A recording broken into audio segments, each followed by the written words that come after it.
はい。 It's episode 13 of Yuzuru Hanyu is my emergency contact, the FanyuFanme podcast. And it's time to breathe as we hit the halfway point in Yuzu's 2022 Beijing Winter Olympics.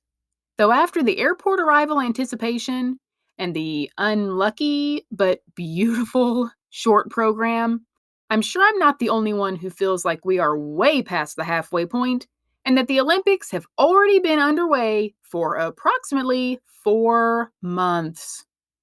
This week, while we continue to breathe, we'll strive to be Fanyus worthy of Yuzu as we wave goodbye to ugliness.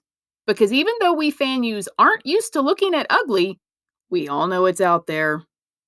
Instead of mudslinging, we'll bask in knowing that we have Yuzu to focus on, and that's way better than, well, I said we wouldn't be mudslinging, didn't I? We'll take a look back at another less than friendly time in the figure skating universe, just to remind us exactly which bakery is our favorite. Then we'll all pile in the car with Yuzu, I call shotgun, as he takes us to our next stop, Quad Axel Land. But before we continue our journey, let's check the GPS to see what lies ahead. せーの。 There's a pileup on the figure skating fan freeway. Before we send out the WYUZ news helicopter for an update, let's read one important fact on the news ticker. I am only here for Yuzu.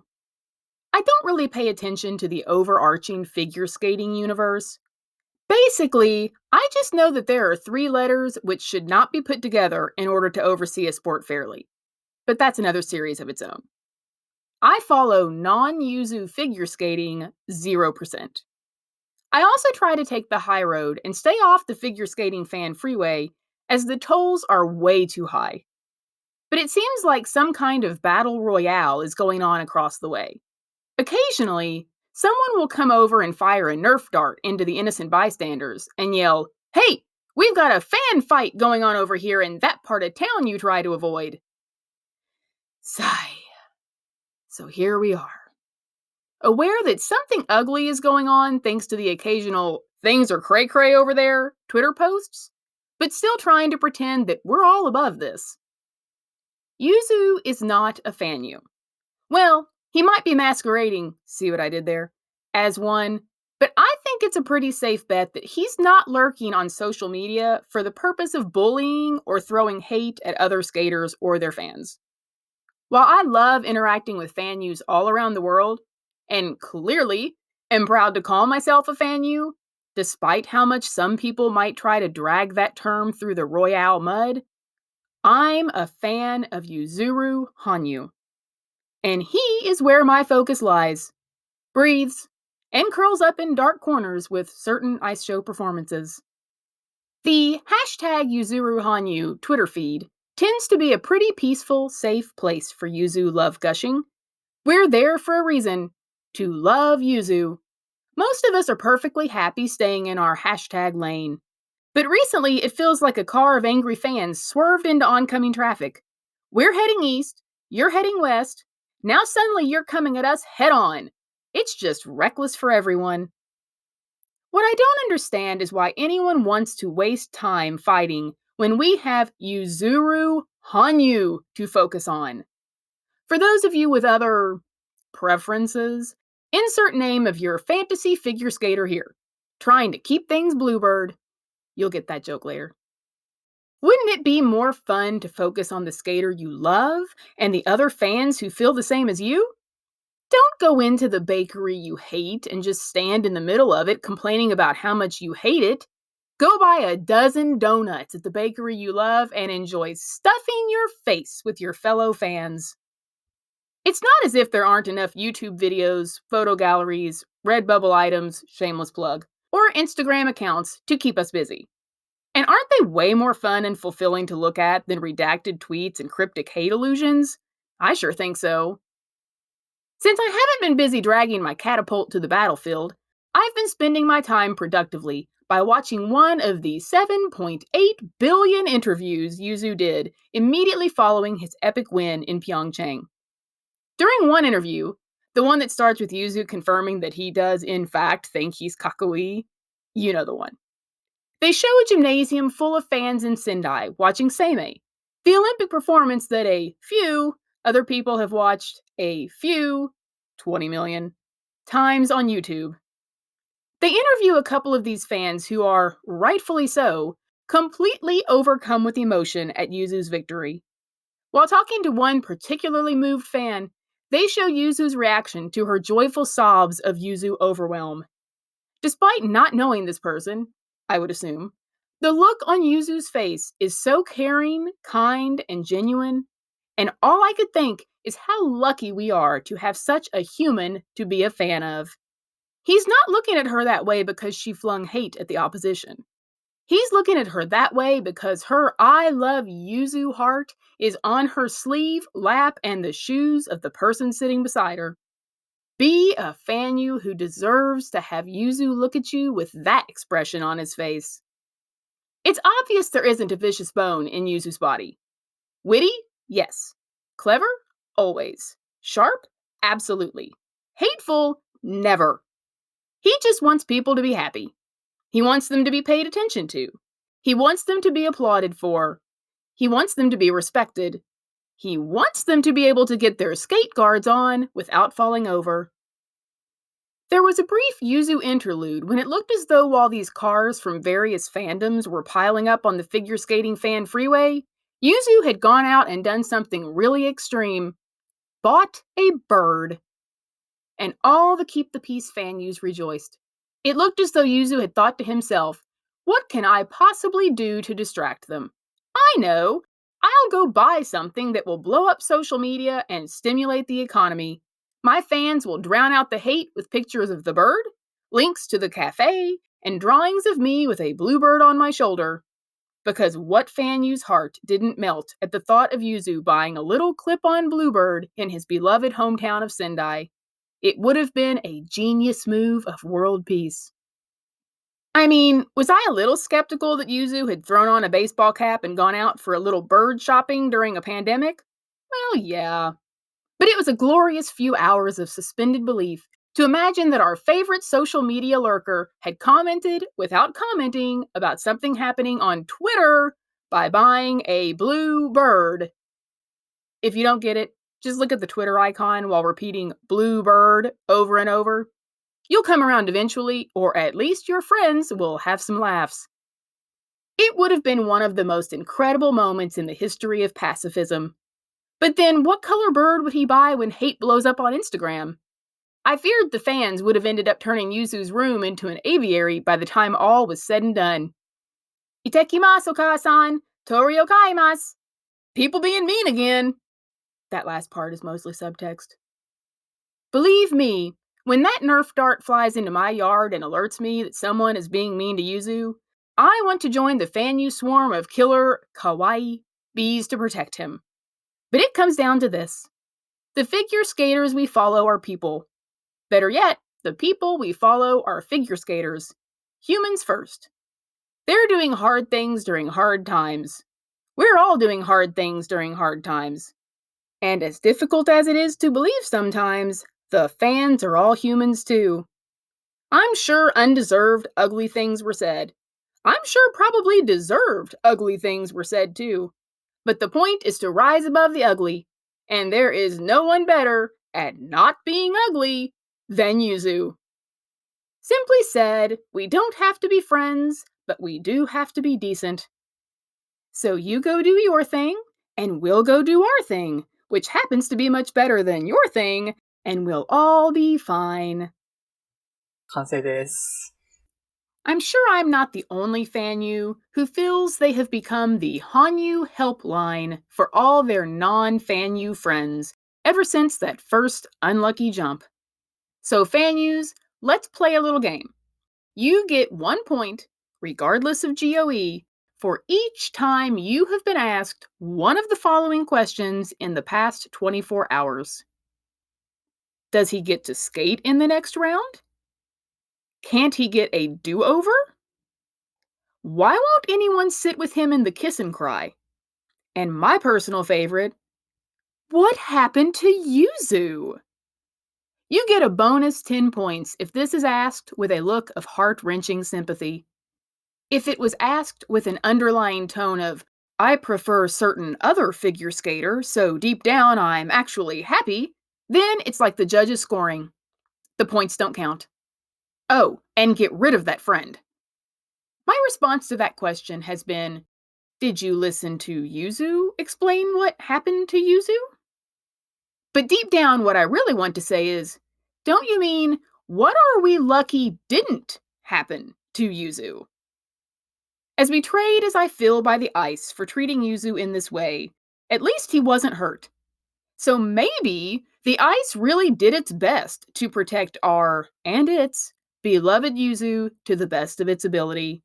It couldn't keep the bus from hitting Yuzu, but it at least made sure he didn't get pushed out of the way so hard that he broke his ankle.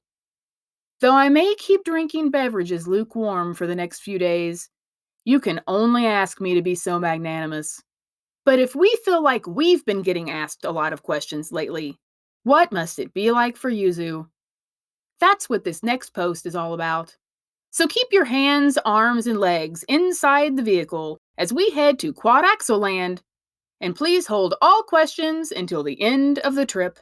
せーの。 I wish someone would ask Yuzu about the quad axel. Okay, obviously I'm kidding, because I imagine that by now, even Yuzu is getting tired of being asked about that jump. It's like Yuzu is driving a car to Quad Axel Land, and all of the media are piled in the back yelling, "Are we there yet?" every 3 seconds. And since some of the media are brats, they're also kicking the back of his seat while asking. Go ahead, Yuzu. Tell them if they don't stop asking, you're going to turn this competition around and go home. I mean, where do they plan on being when he lands this jump? In the gas station buying Funyuns? Man, I just realized I have been missing out on making a Funyuns reference all this time. But seriously, if he does it, he did it. If he doesn't, he didn't. Aren't you planning on watching? Sorta seems like that might be part of your job description. But this never-ending barrage of the same question is a constant reminder of the pressure Yuzu is under to do this incredible feat. I mean, Yuzu is under intense pressure for his upcoming hairstyles alone. Remember being stressed out about your school picture day? That picture was going to be slapped in some county's yearbook only to end up in the basement of 300 students who only opened the book to see their own lousy picture. Yuzu's school picture day will be immortalized in newspapers, posters, photo books, calendars, sides of buildings, cosmetics boxes, and rice fields, many of which will be framed, mounted, and cherished in people's homes all over the world for years and years. Trust me, I have 4 Yuzu Ghana files framed on my wall, and those aren't going anywhere. So while you may always remember that you cut your own bangs before your 4th grade picture day, at least your photo didn't end up as October on cubicle desks world over. Now take all that pressure for a mere use of hair gel and apply it to trying to do one of the most impossible physical feats in the history of humanness. I bet there are days when Yuzu really wishes he had never said he would do this jump, at least out loud. And not because he doesn't actually want to do it. I think he probably has significantly less interest in talking about it than actually doing it. Maybe he should have said he was going to challenge the Quad Axel, because we know he likes talking about those. It struck me when listening to Yuzu's sharp detour from the soothing whisper Sekisei beauty blog voice into an animated and lively earphone love gush that Yuzu is with earphones the way we Fanyus are with Yuzu. Don't mention him if you aren't prepared for what it will trigger. Yuzu isn't a small talk subject. Ask me about him while we're in an elevator together, and I'm going to need to hit the emergency stop button to give us enough time. It's just how it is. But back to our road trip to Quad Axel Land. If the media are the ones kicking the back of Yuzu's seat, the ISU is the one sitting in the front constantly messing with the GPS, because they are less concerned about if Yuzu is going to land the quad axel, and more concerned with how to screw him once he does. How stupid can you be? Yuzuru Hanyu, the greatest figure skater of all time, has not yet, to our knowledge, though I have my suspicions, landed this jump. Yuzuru Hanyu. Even once he lands it, which he will, no one will ever land it again. And you think it is only worth a minimal point increase? I could get really creative here with plays on the U in ISU, but instead I will try to take a productive and healthy approach with 2 suggestions for Yuzu. Number 1. Once you retire, though please don't ever, I recommend you continue, with wings, your career by having your own Yuzu World Tour ice shows, as has been suggested by many brilliant Fanyus. Perhaps this could be the Winnies of the Foest World Tour. Regardless of the name, the single most important factor is that they are always presented and televised directly opposite the ISU competitions. Number 2. When you land the quad axel at a competition, no matter when it happens, I think you should simply stop in the middle of the program and leave the ice.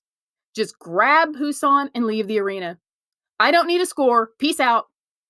Then you and your new friend, the quad axel, can drive home in sweet, so there I did it, satisfaction, while the media catches an Uber and the ISU pukes in their bag of Funyuns.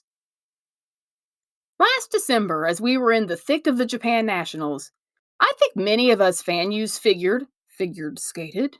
There was no way Yuzu would attempt the quad axel after coming off of an injury whose seriousness was heavily obscured in vagueness. I'm sure I'm not the only Fanyu who watched Yuzu walk into the draw, and once I was able to pull myself away from another edition of Hanyu Suit Maho, couldn't take my eyes off his right ankle as I tried to determine if he was walking totally fine or not. P.S. Nice shoes, Yuzu. But then he threw down the We Love Irene gauntlet, as Yuzu tends to do, and announced that he was going to attempt the quad axel in his official practices and free program. Once I peel myself up off the floor, I'll hand your glove back to you, Yuzu. Do I want Yuzu to land the quad axel? More than anything. Do I think he will? You know it! Did I kinda want to just enjoy a non-nerve-shattering return of Yuzu, and then worry about the quad axel once the Olympics rolled around? Because those are gonna do me in anyway? Sorta. But if that was what Yuzu wanted, I was ready for him to bring it on. Sorta.